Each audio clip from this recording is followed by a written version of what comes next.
여러분, 제가 겪은 이야기를 들려드리겠습니다. 아들 재혁이의 얼굴을 보고 싶어 새벽부터 준비를 했죠. 시골에서 서울까지 가는 길, 버스 안에서 설레는 마음을 주체할 수 없었습니다. 그 버스에서의 시간은 제 인생에서 가장 긴 4시간이었습니다. 아들, 이제 곧 도착한다. 전화를 걸었더니 재혁이가 받더군요. 네, 어머니, 조심히 오세요. 재혁이의 목소리가 조금 피곤해 보였지만 저는 아랑곳하지 않았습니다. 버스에서 내려 아파트 앞에 섰을 때 가슴이 두근거렸어요. 떨리는 손으로 초인종을 눌렀습니다. 문이 열리고 며느리 소영이의 얼굴이 보였습니다. 어머님, 왜 미리 연락도 없이 오셨어요? 저 오늘 약속 있는데. 소영이의 말에 저는 깜짝 놀랐습니다. 아가, 재혁이한테 전화했는데 제 말이 끝나기도 전에 소영이가 말을 잘랐어요. 아, 남편이 저한테 얘기 안 해줬네요. 정말 귀찮게 됐네. 소영이의 표정이 굳어졌습니다. 허둥지둥 짐을 들고 현관을 넘어섰습니다. 집안은 조용했고 재혁이의 모습은 보이지 않았어요. 재혁이는 어디 갔니? 조심스레 물었습니다. 아직 회사예요. 오늘 야근한대요. 소영이가 시큰둥하게 대답했습니다. 그렇구나. 난 아들 얼굴 볼 줄 알고. 제 말에 소영이는 한숨을 쉬더군요. 어머님, 제가 오늘 친구들 만나기로 했거든요. 갑자기 오시면 저도 당황스러워요. 소영이의 말에 저는 가슴이 아팠습니다. 미안하구나. 내가 생각이 짧았네. 그렇게 말했지만 속으로는 서운함이 밀려왔습니다. 소영이는 저를 거실 구석의 소파로 안내했습니다. 차 한 잔 권하는 것도 없이 말이죠. 어머님, 좀 쉬세요. 저는 준비하고 나가봐야 해서. 소영이가 말했습니다. 그래, 너 바쁜 거 알아. 난 여기 있을게. 억지로 미소 지으며 대답했습니다. 소파에 앉아 주변을 둘러보니 집안 곳곳에 먼지가 쌓여 있었어요. 며느리가 집안일을 제대로 하지 않는 것 같았습니다. 한참을 그렇게 앉아 있으니 허리가 아파왔습니다. 화장실에 가고 싶어졌지만 어디인지 몰라 물어볼 수밖에 없었죠. 소영아, 화장실이 어디니? 화장대 앞에서 화장하던 소영이가 대답했습니다. 왼쪽 첫 번째 문이에요. 화장실에 다녀와 다시 소파에 앉았습니다. 시계를 보니 벌써 저녁 7시가 다 되어가고 있었어요. 배도 고프고 피곤했지만 며느리에게 뭘 더 요구하기가 눈치 보였습니다. 그때 현관문 소리가 들렸습니다. 재혁이가 돌아온 거예요. 나 왔어. 재혁이의 목소리가 들렸습니다. 저는 반가운 마음에 벌떡 일어났죠. 하지만 재혁이는 제 쪽으로 오지 않고 안방으로 들어가 버렸어요. 재혁아, 엄마 왔다. 제 목소리가 떨렸습니다. 잠시 후 재혁이가 나왔어요. 피곤해 보이는 얼굴이었습니다. 어머니, 언제 오셨어요? 재혁이가 물었습니다. 아까 왔단다. 너한테 전화했잖니? 제 말에 재혁이는 당황한 듯 했어요. 아, 죄송해요. 제가 깜빡했네요. 회사에서 너무 바빠서. 재혁이의 말에 저는 고개를 끄덕였습니다. 그래, 많이 바쁘구나. 엄마가 나중에 올 걸 그랬네. 그렇게 말했지만 마음 한구석이 아팠습니다. 재혁이는 소영이에게 다가가 뭔가 속삭였어요. 그러더니 둘 다 저를 보며 어색하게 웃었습니다. 어머니, 식사하셨어요? 소영이가 물었습니다. 아니, 아직. 제 대답에 소영이는 잠시 고민하는 듯 했어요. 죄송해요, 어머님. 저는 친구들이랑 약속이 있어서 냉장고에 뭐 있을 거예요. 오뚜기밥 데워 드세요. 소영이의 말에 저는 고개를 저었습니다. 아니다. 괜찮아. 너 바쁠 텐데 신경 쓰지 마라. 그렇게 말했지만 속으로는 서운함이 더욱 커져갔습니다. 그날 밤 저는 작은 방에서 혼자 잠을 청했습니다. 베개를 적시며 생각했죠. 내가 잘못 온 걸까? 아들과 며느리에게 짐이 된 걸까? 그렇게 첫날 밤이 지나갔습니다. 다음 날 아침 저는 일찍 일어났습니다. 집안이 조용해서 아들 내외가 아직 자고 있나 싶었죠. 조용히 주방으로 가서 아침 준비를 하려고 했어요. 그때 소영이가 나왔습니다. 외출 준비를 하는 듯 했어요. 어머님, 일찍 일어나셨네요. 소영이가 말했습니다. 그래. 너희 아침 챙겨주려고. 뭐 먹고 싶니? 제 말에 소영이는 고개를 저었어요. 저는 밖에서 먹을 거예요. 어머님은 알아서 드세요. 소영이의 말에 저는 당황했습니다. 그래도 아침은 같이 먹어야지. 제 말이 끝나기도 전에 소영이가 말을 잘랐습니다. 어머님, 저 약속 있어요. 시간 없어요. 소영이의 말투가 차가웠습니다. 그때 재혁이가 나왔어요. 역시 출근 준비를 하는 듯 했습니다. 어머니, 일찍 일어나셨네요. 재혁이가 말했습니다. 그래. 너희 아침 챙겨주려고 했는데 제 말에 재혁이도 고개를 저었어요.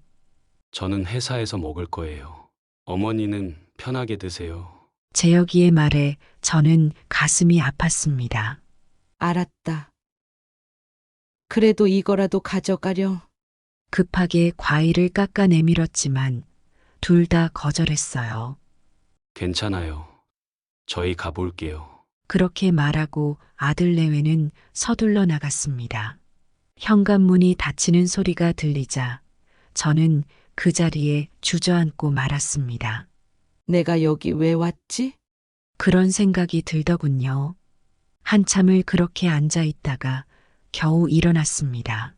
주방을 정리하고 거실로 나왔어요. 텔레비전이라도 볼까 하고 리모컨을 찾았죠. 그때 소파 옆 탁자 위에 쪽지가 눈에 띄었습니다. 소영이가 남긴 거였어요. 어머님, 심심하면 TV나 보고 계세요. 리모컨은 탁자 서랍에 있어요. 쪽지를 읽고 나니 더 서운해졌습니다. 하루 종일 집에 혼자 있으니 시간이 더디게 갔습니다. 점심때가 되어 배가 고팠지만 그저 물만 마시며 버텼죠. 저녁이 되어서야 재혁이가 돌아왔습니다. 소영이는 아직 안 왔더군요. 어머니, 저녁 드셨어요? 재혁이가 물었습니다. 아니, 아직. 제 대답에 재혁이는 잠시 고민하는 듯 했어요. 라면 드실래요? 재혁이의 말에 저는 고개를 저었습니다. 괜찮다. 난 안 먹어도 돼. 그렇게 말했지만 속으로는 서운함이 더욱 커져갔습니다. 재혁이는 자기 방으로 들어가 버렸고 저는 또다시 혼자가 되었습니다. 시계를 보니 밤 10시가 다 되어가고 있었어요. 그때 현관문 소리가 들렸습니다. 소영이가 돌아온 거예요. 저는 반가운 마음에 거실로 나갔죠. 소영아, 늦었구나. 친구들 만나고 왔니? 제 말에 소영이는 짜증 섞인 표정으로 대답했습니다. 네, 어머님. 친구들이랑 노느라 시간 가는 줄 몰랐네요. 소영이의 말에 저는 놀랐습니다. 그래도 집에 손님이 왔는데 이렇게 늦게 들어오면 어떡하니? 제 말에 소영이는 눈을 흘겼어요. 어머님, 저도 제 삶이 있잖아요. 제가 맨날 집에만 있을 순 없죠. 소영이의 말에 저는 할 말을 잃었습니다. 그래, 그렇구나. 밥은 먹었니? 제 말에 소영이는 고개를 끄덕였어요. 네, 밖에서 먹었어요. 어머님은요? 소영이가 물었습니다. 난 괜찮아. 그렇게 말했지만 사실 하루 종일 굶었다는 말이 목구멍까지 차올랐습니다. 아, 그러고 보니 어머님 드실 게 없었겠네요. 소영이가 말했습니다. 순간 이제라도 뭘 챙겨주려나 하는 기대가 생겼습니다. 하지만 제 기대는 곧 물거품이 되고 말았죠. 찬장에 오뚜기밥 있을 거예요. 그거라도 드세요. 소영이의 말에 저는 눈물이 날 것 같았습니다. 그래, 고마워. 억지로 미소 지으며 대답했습니다. 소영이는 그대로 방으로 들어가 버렸고 저는 또다시 혼자 남겨졌습니다. 주방으로 가서 찬장을 열어보니 정말 오뚜기밥만 덩그러니 놓여 있더군요. 이게 뭐 하는 짓일까? 한숨이 절로 나왔습니다. 오뚜기밥을 데워 먹으면서 저는 계속 생각했습니다. 내가 무엇을 잘못했을까? 왜 이렇게 대접받아야 하지? 식사를 마치고 설거지를 하려는데 소영이가 주방으로 왔어요. 어머님, 제가 할게요. 어머님은 쉬세요. 소영이의 말에 저는 잠시 놀랐습니다. 혹시 미안해하는 걸까? 그렇게 생각하는 것도 잠시 소영이의 다음 말에 제 마음은 다시 얼어붙었죠. 제가 하는 게 마음에 안 드시면 어머님 집에 가서 하세요. 소영이의 말에 저는 할 말을 잃었습니다. 아니, 그게 아니라 제 말이 채 끝나기도 전에 소영이가 말을 잘랐어요. 어머님, 솔직히 말씀드리면 저희 생활에 방해되세요. 언제 가실 거예요? 소영이의 직설적인 말에 저는 눈물이 왈칵 쏟아질 것 같았습니다. 그래, 내가 방해가 되는구나. 알았다. 내일 가마. 겨우 이 말을 하고 저는 제 방으로 들어왔습니다. 방문을 닫자마자 눈물이 흘러내렸습니다. 내가 이렇게 환영받지 못할 존재였나? 그날 밤 저는 한숨도 자지 못했습니다. 계속해서 아들 내외의 차가운 태도가 머릿속을 맴돌았어요. 다음 날 아침 저는 일찍 짐을 쌌습니다. 거실로 나가보니 아들 내외는 이미 나가고 없더군요. 테이블 위에 쪽지 하나가 놓여 있었습니다. 어머님, 저희는 먼저 나갑니다. 가실 때 문 잘 잠그고 가세요. 그 쪽지를 보는 순간 저는 무언가가 확 바뀌는 걸 느꼈습니다. 이대로 가면 안 돼. 뭔가 해야 해. 그렇게 저는 집을 나서지 않고 거실 소파에 앉아 기다리기로 했습니다. 이제는 제가 할 말을 해야 할 때라고 생각했거든요. 오늘은 꼭 말하고 말 거야. 이렇게 당하고만 있을 순 없어. 그렇게 마음먹으며 저는 아들 내외가 돌아오기를 기다렸습니다. 시간이 천천히 흘러갔습니다. 그리고 마침내 현관문 소리가 들렸어요. 이제 시작이다. 저는 마음을 다잡으며 일어섰습니다. 현관문이 열리고 재혁이와 소영이가 들어왔습니다. 저는 소파에서 일어나 그들을 맞이했습니다. 어머니? 아직 안 가셨어요? 재혁이가 놀란 듯 물었습니다. 그래. 너희랑 할 얘기가 있어서 기다렸단다. 제 목소리는 평소보다 단단했습니다. 소영이는 눈을 피하며 방으로 들어가려 했지만 제가 막아섰습니다. 소영아, 너도 들어야 할 얘기야. 저는 깊게 숨을 들이쉬고 말을 이었습니다. 나는 이제 더 이상 이런 대접을 받고 싶지 않구나. 내가 무슨 죄를 지었니? 왜 이렇게 냉대를 해? 재혁이와 소영이는 당황한 듯 서로를 바라보았습니다. 어머니, 무슨 말씀이세요? 저희가 뭘? 제가 재혁이의 말을 끊었습니다. 오뚜기밥 하나로 시어머니를 대접하는 며느리, 그걸 보고도 모른 척하는 아들. 이게 정상이니? 소영이의 얼굴이 붉어졌습니다. 어머님, 제가 바빠서. 바쁜 게 아니라 귀찮은 거지. 그렇게 살고 싶으면 너희끼리 살아라. 나는 이제 돌아가겠다. 저는 단호하게 말했습니다. 그날 이후로 저는 아들과 완전히 연락을 끊었습니다. 처음에는 매일 밤 울면서 잠들었어요. 내가 잘못한 걸까 하는 생각도 들었지만 곧 그건 아니라는 걸 깨달았죠. 시간이 지나면서 저는 오히려 홀가분해졌습니다. 더 이상 냉대받는 시어머니로 살지 않아도 된다는 안도감이 들었어요. 제 삶에 집중하기 시작했죠. 민주 씨, 요새 표정이 밝아 보여요. 동네 친구 영자 씨가 말했습니다. 그래요? 요새 좀 편해졌거든요. 저는 미소 지으며 대답했습니다. 아들 얘기는 안 하시네요. 영자 씨가 조심스레 물었어요. 더 이상 제 아들이 아니에요. 이제 저 혼자예요.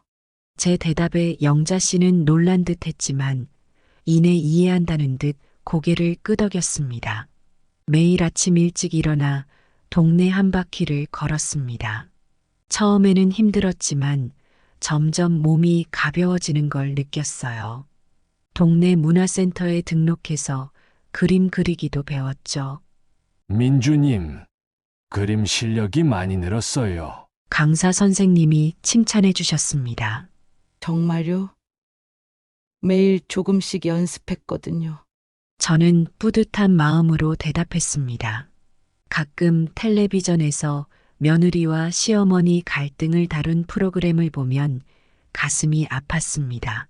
하지만 이내 고개를 저었죠. 이제 그런 일로 마음 아파하지 않아도 돼 하고 스스로를 다독였습니다. 명절이 다가오면 마음이 복잡해졌어요. 다른 사람들은 가족과 함께 보내는데 저는 혼자였으니까요. 하지만 그럴 때마다 저는 더 바쁘게 움직였습니다. 민주 씨, 이번 추석에 우리 집에 와요. 혼자 있지 말고. 영자 씨가 제안했습니다. 고마워요, 영자 씨. 하지만 저는 괜찮아요. 봉사활동 가기로 했거든요. 저는 감사하다며 거절했습니다. 실제로 저는 명절마다 독거노인 돕기 봉사활동을 다녔어요. 나보다 더 어려운 사람들을 돕다 보면 제 처지가 그리 나쁘지 않다는 걸 깨달았거든요. 할머니 정말 감사합니다. 이렇게 와주셔서. 한 할머니가 눈물을 글썽이며 말씀하셨습니다. 아니에요. 제가 오히려 감사해요. 이렇게 좋은 일에 참여할 수 있어서요. 저는 진심으로 대답했습니다. 그러던 어느 날 제 휴대폰에 익숙한 번호로 전화가 왔습니다. 처음에는 눈을 의심했어요. 3년 만에 걸려온 아들의 번호였거든요. 떨리는 손으로 전화를 받았습니다. 여보세요. 어머니, 저예요. 재혁이에요. 오랜만에 듣는 아들의 목소리에 가슴이 철렁했습니다. 그래, 무슨 일이니? 최대한 담담하게 물었습니다. 저기 사실은 부탁드릴 게 있어서요. 저희 집 인테리어 공사를 하게 됐는데 2주 정도 어머니 댁에 머물러도 될까요? 순간 할 말을 잃었습니다. 3년 동안 연락 한 번 없다가 이제 와서 이런 부탁을 하다니. 어머니? 괜찮으세요? 그래. 언제 오려고? 이번 주 토요일부터 가능할까요? 알았다. 오너라. 전화를 끊고 한동안 멍하니 앉아 있었습니다. 머릿속이 복잡했어요. 기쁨, 분노, 두려움, 여러 감정이 뒤섞였습니다. 그때 문득 떠오르는 생각이 있었어요. 이번엔 내가 똑같이 해주자. 3년 전 그들이 저를 대했던 것처럼 이번엔 제가 그들을 대하기로 마음먹었습니다. 특히 며느리 소영이에게요. 토요일이 되자 현관벨이 울렸습니다. 문을 열자 재혁이와 소영이가 서 있었어요. 어머니, 오랜만이에요. 재혁이가 어색하게 인사했습니다. 안녕하세요, 어머님. 소영이도 머쓱하게 인사했어요. 그래, 들어오너라. 저는 무덤덤하게 대답했습니다. 둘을 작은 방으로 안내했습니다. 여기서 지내도록 해. 소영이가 방을 둘러보더니 살짝 인상을 찌푸렸어요.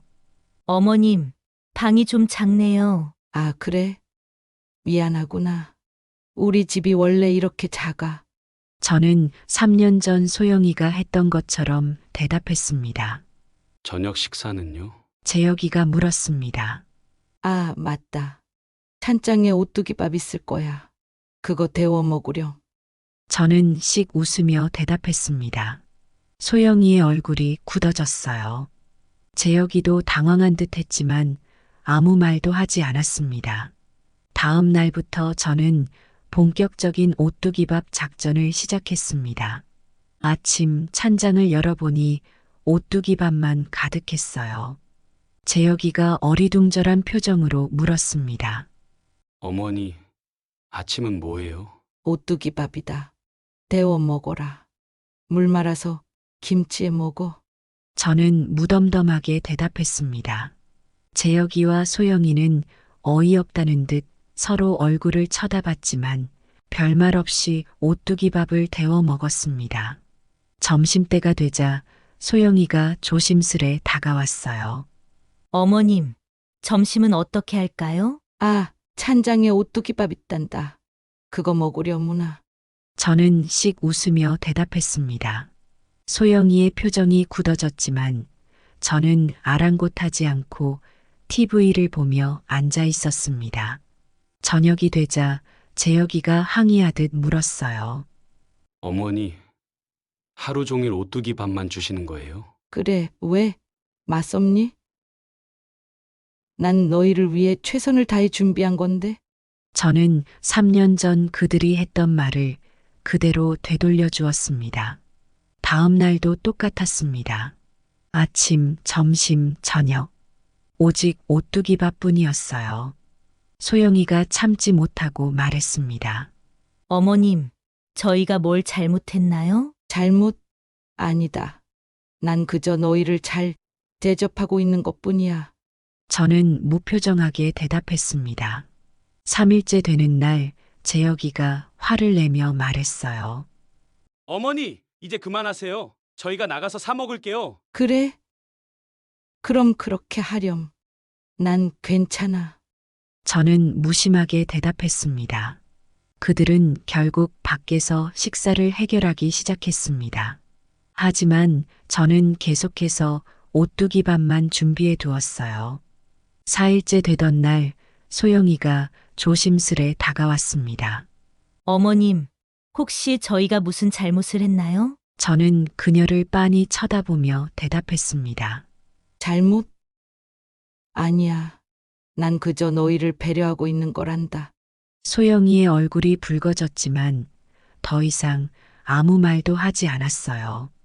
5일째 재혁이가 출근하기 전 저를 찾아왔습니다.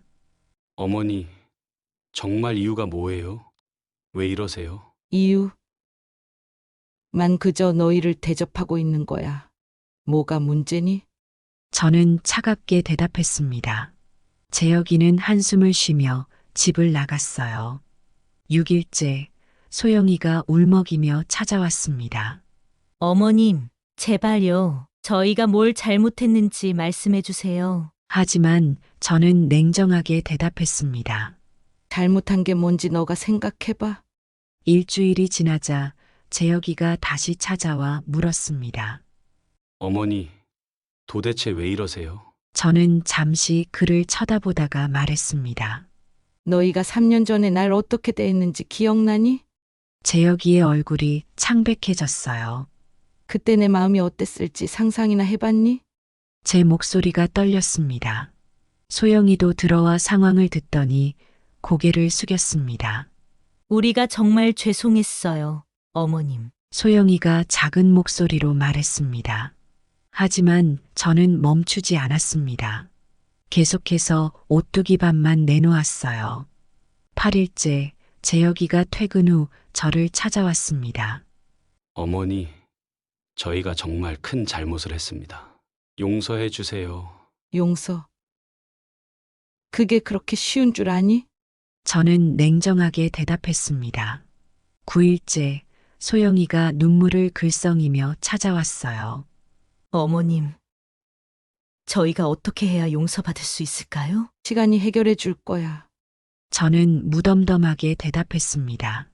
10일째부터 그들은 매일 저녁 제 방문을 두드렸습니다. 어머님, 오늘 하루는 어떠셨어요? 저희가 뭐 도와드릴 일은 없나요? 하지만 저는 계속해서 짧게 대답할 뿐이었습니다. 2주가 거의 끝나갈 무렵 재혁이와 소영이가 함께 제 방을 찾아왔습니다. 어머니, 저희가 정말 큰 잘못을 했습니다. 재혁이가 고개를 숙이며 말했어요. 이제야 어머님의 마음을 조금이나마 이해하겠어요. 소영이도 눈물을 글썽이며 말했습니다. 저는 그제야 입을 열었습니다. 이제 알겠니? 내가 얼마나 서러웠는지, 얼마나 외롭고 무시당한 기분이었는지. 그들은 고개를 끄덕이며 진심으로 사과했습니다. 앞으로는 절대 이런 일이 없을 거예요. 재혁이가 약속했습니다. 네, 어머님. 저희가 직접 모시겠습니다. 소영이도 덧붙였어요. 그제야 저는 마음을 풀었습니다. 그래, 이제부터 다시 시작해보자. 그날 저녁 우리는 함께 외식을 했습니다. 오랜만에 따뜻한 가족의 식사였어요. 집으로 돌아오는 길 재혁이가 물었습니다. 어머니, 우리 이제 화해한 거죠? 저는 미소 지으며 대답했습니다. 그래. 하지만 다시는 오뚜기 밥으로 날 대접하지 마라. 우리 모두 웃음을 터뜨렸습니다. 며칠 뒤 마트에서 장을 보다가 우연히 오뚜기 밥을 보게 됐어요. 순간 가슴이 찌릿했지만 이내 웃음이 나왔습니다. 이제는 이런 것에 마음 아파하지 않아도 된다고 생각했죠. 할머니, 여기 오뚜기밥 세일해요. 점원이 친절하게 말해 주었습니다. 고마워요. 하지만 전 안 먹어요. 저는 미소 지으며 대답했습니다. 그 순간 소영이가 조심스레 물었어요. 어머님, 혹시 오뚜기밥 드시고 싶으신 거예요? 저는 웃으며 고개를 저었습니다. 아니다. 먹기 싫어. 대신 좋은 추억이 떠올랐지. 재혁이가 의아한 표정을 지었어요. 좋은 추억이요? 그래. 너희와 화해하고 더 가까워진 계기가 됐잖니. 제 말에 아들 내외는 눈시울을 붉혔습니다. 소영이가 갑자기 카트에서 오뚜기밥을 꺼내 제게 건넸어요. 어머님, 우리 이걸로 추억 요리 한번 해볼까요? 저는 잠시 망설이다 오뚜기밥을 받아들었습니다. 그래. 좋은 생각이구나. 그날 저녁 우리는 함께 오뚜기밥으로 특별한 요리를 만들었어요.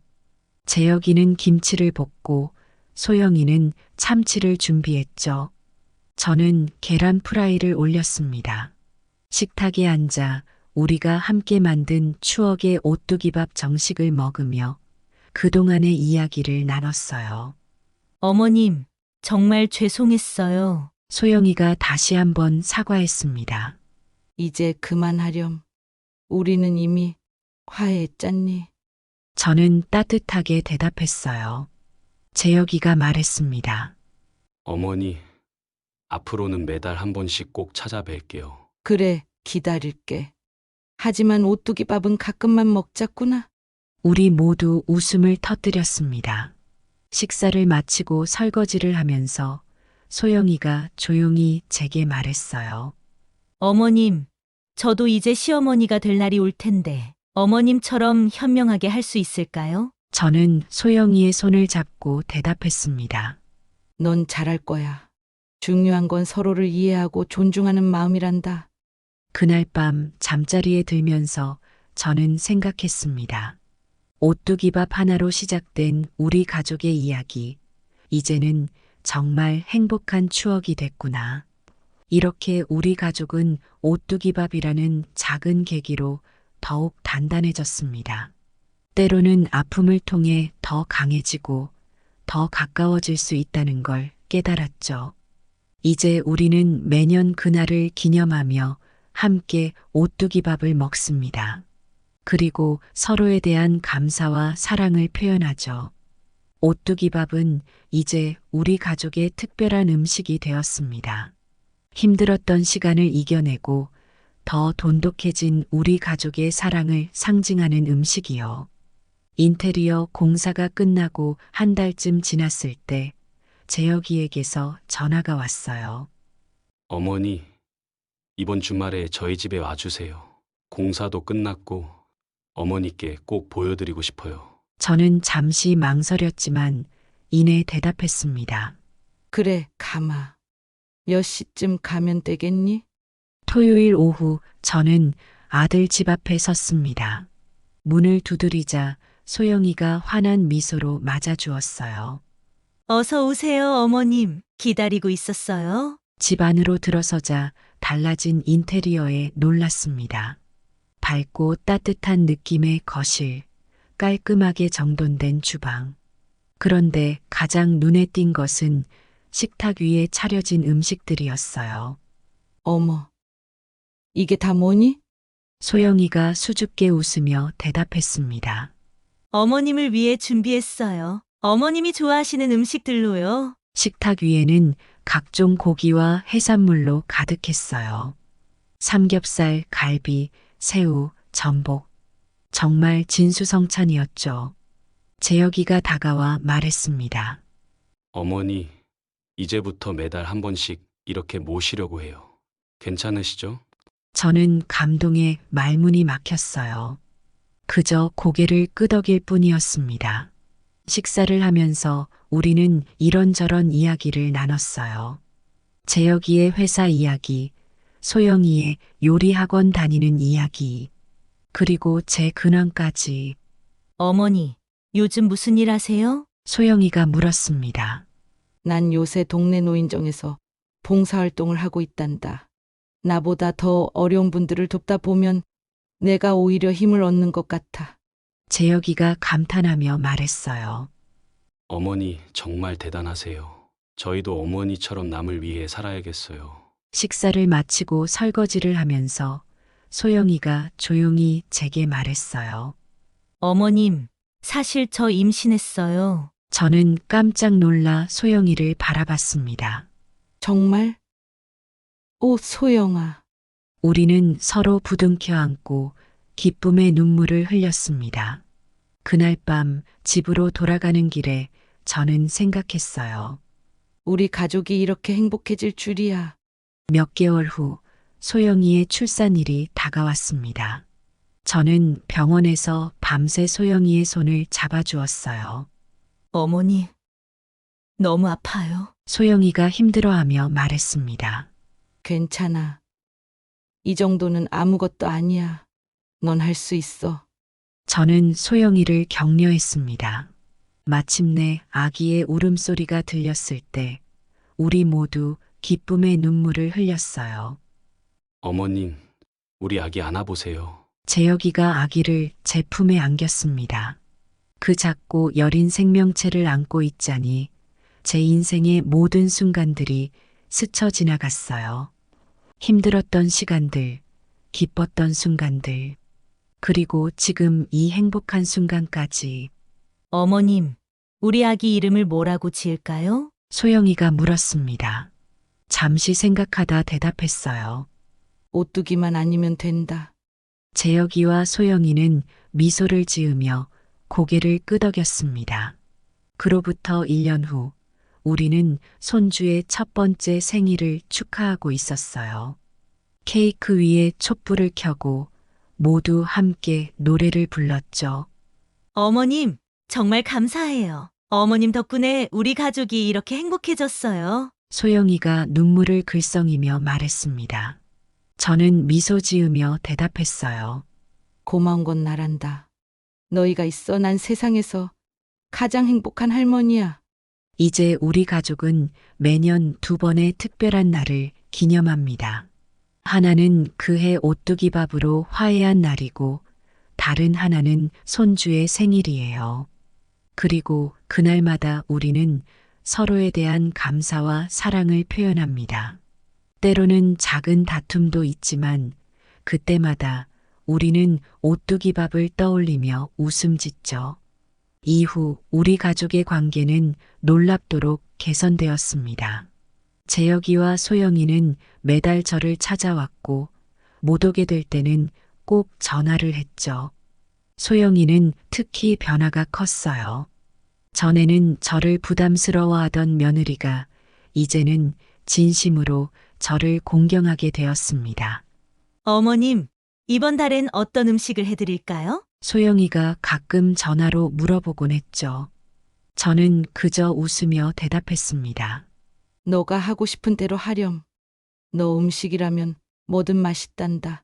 소영이는 정말 정성을 다해 음식을 준비했어요. 제가 좋아하는 반찬들은 물론 건강에 좋은 음식들도 연구해서 만들어 왔죠. 어머님, 이건 콜레스테롤 낮추는데 좋다고 해서 특별히 만들어 봤어요. 소영이가 자랑스레 내놓은 요리를 보며 저는 감동했습니다. 재혁이도 많이 성장했어요. 예전엔 어머니와 아내 사이에서 어찌할 바를 몰라 했지만 이젠 둘 사이의 조화를 이루는 법을 터득한 것 같았죠. 어머니, 오늘은 제가 모시고 산책 다녀올게요. 소영이는 집에서 쉬어. 재혁이가 배려심 깊게 말하는 모습을 보며 저는 흐뭇했습니다. 가끔 사돈들과도 함께 모이는 자리를 가졌어요.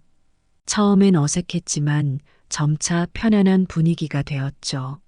사돈, 정말 대단하세요. 우리 소영이가 많이 배우고 있어요. 안사돈의 말씀에 저는 겸손히 고개를 숙였습니다. 아니에요. 저도 소영이에게 배우는 게 많답니다. 이렇게 우리 가족은 점점 더 돈독해졌어요. 제 작은 지혜가 도움이 되었다면 그저 감사할 따름이었죠. 어느 날 재혁이가 조심스레 물었습니다. 어머니, 이제 우리 집으로 아예 오시는 건 어떠세요? 저는 잠시 생각에 잠겼다가 대답했어요. 고맙다만 난 지금이 좋구나. 너희의 공간도 필요하고 나의 공간도 필요하단다. 재혁이와 소영이는 제 뜻을 이해한다는 듯 고개를 끄덕였습니다. 세월이 흘러 손주들이 말을 하게 됐어요. 아이들은 저를 보면 오뚜기밥 할머니라고 부르며 달려왔죠. 할머니, 오늘은 어떤 이야기 해주실 거예요? 아이들의 호기심 어린 눈빛을 보며 저는 미소 지었습니다. 그래.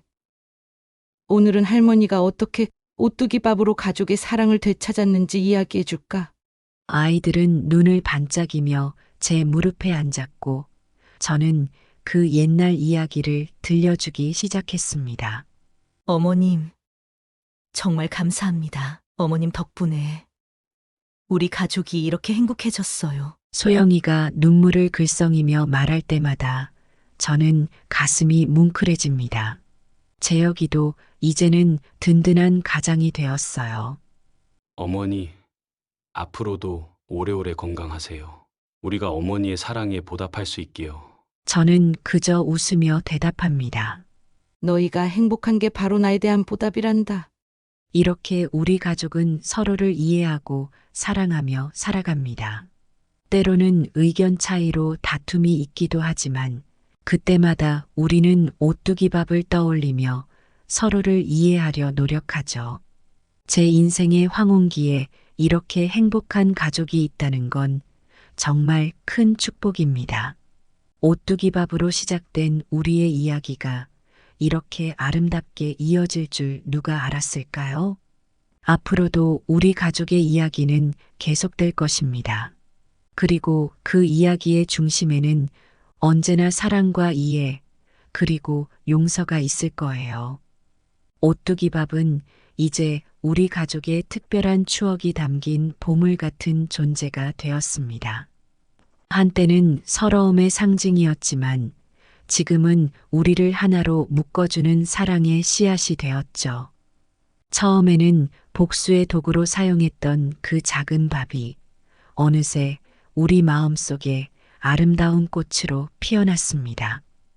우리 가족은 오뚜기처럼 넘어져도 다시 일어서는 법을 배웠고 갈등의 파도에 휩쓸릴 때마다 더 단단해졌습니다. 이 이야기가 어쩌면 누군가에겐 어둠 속의 등불이 될 수 있을 거예요. 가족 간의 갈등으로 힘들어하는 이들에게 작은 희망의 빛이 되길 바랍니다. 이제 저는 우리 가족의 사랑을 지키는 파수꾼이 되었습니다. 매일매일 감사의 마음으로 하루를 시작하고 우리의 식탁에 놓인 오뚜기밥 한 그릇에서 용서와 이해의 깊은 맛을 느낍니다.